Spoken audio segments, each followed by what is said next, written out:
Welcome to சுடர் கருணை பிரகாசம் சேனல். வாங்க ஆட்டுக்கறி தண்ணி குழம்பு எப்படி வைக்கலாம் அப்படிங்கிறத இன்றைக்கி பார்க்க போகிறோம். கிராமத்து முறையில் அந்த காலத்தில் பாட்டிங்கெல்லாம் வச்ச கிராமத்து தண்ணி குழம்பு, ஆட்டுக்கறி தண்ணி குழம்பு எப்படி வைக்கலான்னு தான் இன்றைக்கி பார்க்க போகிறோம். இதுக்கு முருங்கைக்காய் கத்திரிக்காயெல்லாம் போட்டு இந்த குழம்பு வைக்கிறப்ப அது வேறு லெவலுக்கு போயிடும். இந்த பச்சை கத்திரிக்காயெல்லாம் கிடச்சிச்சின்னா இந்த ஆட்டுக்கறி குழம்புல நீங்கள் போட்டு வச்சு பாருங்கள், ரொம்பவே டேஸ்ட்டு நல்லாயிருக்கும். புதுசாக சமைக்க பழகுறீங்கன்னா இந்த குழம்பு உங்களுக்கு ஈஸியாக இருக்கும், ஈஸியாக கற்றுக்கலாம். இதில் பட்டை கிராம்பு எதுவுமே நம்ம சேர்க்க போகிறதில்ல. ஈஸியாக செய்யக்கூடிய இந்த ஆட்டுக்கறி தண்ணி குழம்பு ரொம்ப சுவையாக இருக்கும். சாதத்துக்கு சுட சுட சாதத்தில் இந்த ஆட்டுக்கறிக்கு தண்ணி குழம்பை ஊற்றி சாப்பிட்டிங்கன்னா ஒரு தட்டு சோறு கூடவே சாப்பிடுவீங்க. அந்த அளவுக்கு டேஸ்ட்டாக இருக்கும். வாங்க அது எப்படி செய்யலான்னு பார்க்கலாம். இதுக்கு 1/2 கிலோ வாக்குக்கு நான் ஆட்டுக்கறி எடுத்திருக்கேன். இதை நல்லா அலசி எடுத்துட்டு தேவையான அளவு தண்ணி ஊற்றிருக்கேன். ஒரு அரை கிலோவுக்கு நான் 1 லிட்டர் தண்ணி ஊற்றிருக்கேன். மஞ்சத்தூள், கொஞ்சமாக நல்லெண்ணெய் விட்டுக்கோங்க. நம்ம பொங்கி வராது. இது ஒரு 4 விசில் இல்லைன்னா 3 விசில் விட்டு ஃபஸ்ட்டு எடுத்துக்கோங்க. ரொம்ப விசில் விட வேண்டாம். ஒரு அரை வேக்காடு விட்டு இந்த மாதிரி எடுத்துக்கோங்க. ஏன்னா அந்த ஆட்டுக்கறியில் உள்ள அந்த பச்சை வாடை போகணும். அதுக்காக தான் நான் எதுவுமே சேர்க்காமல் ஃபஸ்ட்டு வேக வச்சுருவேன் இந்த மாதிரி. அதுக்கப்புறம் வெங்காயம், தக்காளி ஸ்டெப் பை ஸ்டெப்பாக அந்த ஆட்டுக்கறி தண்ணி குழம்பு வைக்கும்போது ரொம்பவே சுவையாக இருக்கும். இப்போ சின்ன வெங்காயம், இந்த தண்ணி குழம்புனாலே சின்ன வெங்காயம் தான் எடுத்துக்கணும். ஒரு 1/4 கிலோ வாக்கில் சின்ன வெங்காயம் அரிஞ்சு வச்சுருக்கேன். தக்காளி 1 தக்காளி, முருங்கைக்காய், கத்திரிக்காய் நறுக்கி வச்சுருக்கேன். ஃபஸ்ட்டு நம்ம வெங்காயம் தக்காளி எல்லாம் போட்டு மசாலா பொருளெல்லாம் போட்டு வேக வச்சுக்கலாம். ஒரு 2 விசில் விட்டு எடுத்துக்கலாம். இப்போ தக்காளி, ஒரு பெரிய தக்காளியாக 1 தக்காளி, இல்லைனா சின்ன தக்காளியாக இருந்தால் 2 தக்காளி நறுக்கி போட்டுக்கோங்க. சின்ன வெங்காயம் 1 2 நறுக்கி போட்டுக்கோங்க. நல்லா 1/4 கிலோவுக்கு மேலவே சேர்க்கலாம். நல்லாவே தாராளமாக சேர்க்கலாம் சின்ன வெங்காயம். நான் தண்ணி குழம்புக்குன்னே சின்ன வெங்காயம் சேர்த்தா தான் நல்லாயிருக்கும். ஆட்டுக்கறி தண்ணி குழம்பெல்லாம் பல பேர் கிராமங்களில் நிறைய வச்சு சாப்பிட்ருப்பாங்க. இப்போ ஒரு 2 டேபிள் ஸ்பூன் வாக்கில் இஞ்சி பூண்டு ஃப்ரெஷ்ஷாக அரைச்சி போட்டுக்கோங்க. அப்போ தான் அந்த குழம்பு நல்லா டேஸ்ட்டாக இருக்கும். 1 டேபிள் ஸ்பூன் வாக்கில் சோம்பு சேர்த்துக்கோங்க.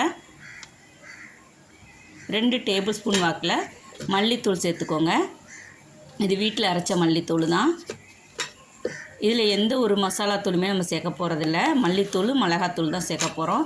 1லேருந்து 2 டேபிள் ஸ்பூன் மல்லித்தூள், 1 டேபிள் ஸ்பூன் மிளகாத்தூள் சேர்த்துருக்கேன். 2 டேபிள் ஸ்பூன் மல்லித்தூள், 1 டேபிள் ஸ்பூன் மிளகாத்தூள் சேர்த்துருக்கேன். நம்ம ஏற்கனவே மஞ்சத்தூள் போட்டு வேக வச்சுருக்கோம், அதனால் மஞ்சத்தூள்லாம் ஒன்றும் சேர்க்கல. மிளகா மல்லிலையும் போட்டு மஞ்சள் அரைச்சிருக்கேன். இப்போ அதை நல்லா கலந்து விட்டு மேற்கொண்டு ஒரு 3 விசில் விட்டு எடுத்துக்கலாம். ஏற்கனவே ஒரு 3 விசில் விட்டு எடுத்தேன். இப்போ ஒரு 3 விசில் விட்டு எடுத்துகிட்டு மறுதிருப்பி இதில் கத்திரிக்காயும் முருங்கைக்காயும் போட்டு 1 விசில் விட்டு எடுத்துக்கலாம்.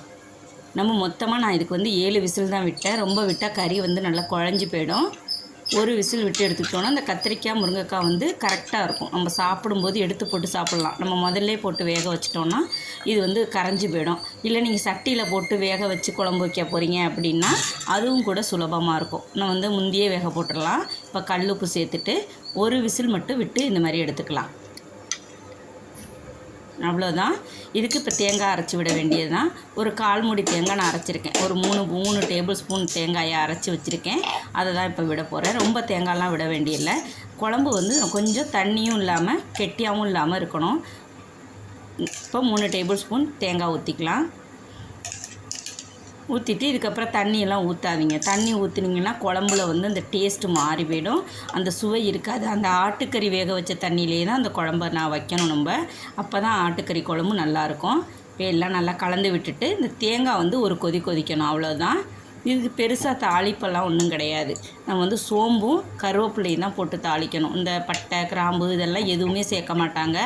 எங்கள் அம்மாச்சி வைக்கிற ஆட்டுக்கறி குழம்பு இது ரொம்பவே நல்லாயிருக்கும், டேஸ்ட்டாக இருக்கும். சின்ன பிள்ளைகளெல்லாம் ஊருக்கு போனோன்னா எங்கள் அம்மாச்சி வச்சு கொடுப்பாங்க.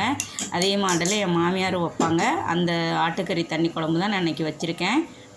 இப்போ ஒரு கடாயில் நல்லெண்ணெய் ஊற்றிக்கலாம். ஒரு 2 டேபிள் ஸ்பூன் நல்லெண்ணெய், சோம்பு 1 டேபிள் ஸ்பூன் சேர்த்துருக்கேன்.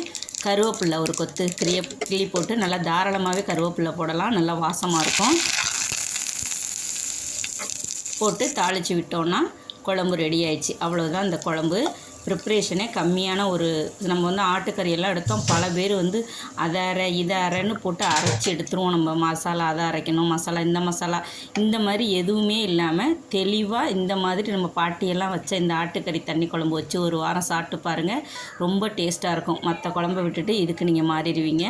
நம்ம பட்டை கிராம்பெல்லாம் எதுவுமே சேர்க்கலை, வெறும் இஞ்சி பூண்டு மட்டும்தான் சேர்த்துருக்கோம். ஆனால் இந்த குழம்பு வாசனை அப்படி இருக்கும்.